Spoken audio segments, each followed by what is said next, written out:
Let's talk about transpose modes on the Squarp pyramid. There's probably at least three ways to do this. Let's just jump right in. So I've got a track with some notes on a step sequencer. They're all the same, obviously. The first way to transpose those notes or that pattern is in the global settings menu, second effects, MIDI in, transpose note.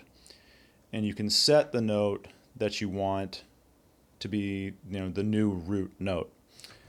And then if you enable transpose in the track settings, so we're on track 1, second and track, scroll to this TRSP, that's transpose.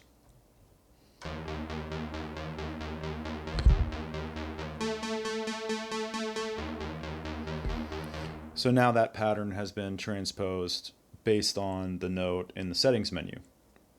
An alternate way to do it is to set up a master transpose track, and you can do that by setting the track channel of any other track to the master transpose. So if you do track channel, the one at the very end here, CV, MIDI A, MIDI B, USB, the last thing is this master transpose. So now the manual for the Squarp doesn't really make this part clear, but if you put a note on the first step of the step sequencer on your master transpose track, that now becomes your master transpose. By the way, that will override whatever is happening with your transpose note on your MIDI in settings. In other words, a transpose track becomes the new global master transpose. So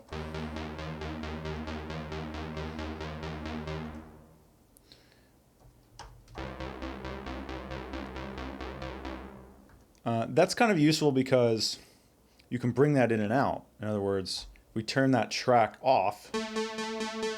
It's our original note value. We turn the master transpose on, and that happens. So you could kind of apply that in your sequence mode and do some creative things that way. That said, probably my favorite thing that I discovered about transposing here is in the step sequencer itself. So if we go back to our first track, and let's turn transpose off because we're going to use the step sequencer for all of our transposition. You can change all of these notes, move them all at once chromatically. You can move them by octave, and you can move them individually. So that last thing is probably my favorite, but let's just go through this. If you hold any step, you get these options 1, 2, 3, 4, and 5.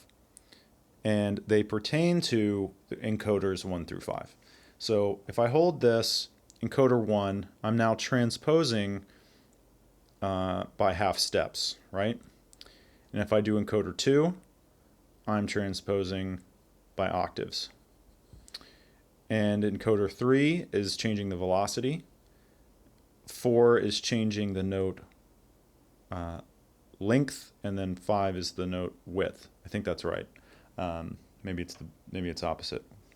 Anyway, the trick with transposing is if you hold the rec button, you can transpose all of the notes, again, chromatically. So let's just see what that is.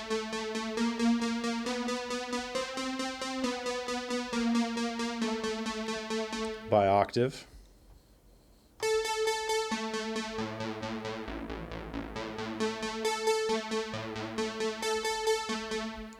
And you can do that. And then, of course, you can do it individually. So this is kind of my favorite thing to do. And I like to just randomize this. It reminds me of using the Arturia BeatStep Pro, where each pad had its own encoder, and you could just randomize patterns. But here you go.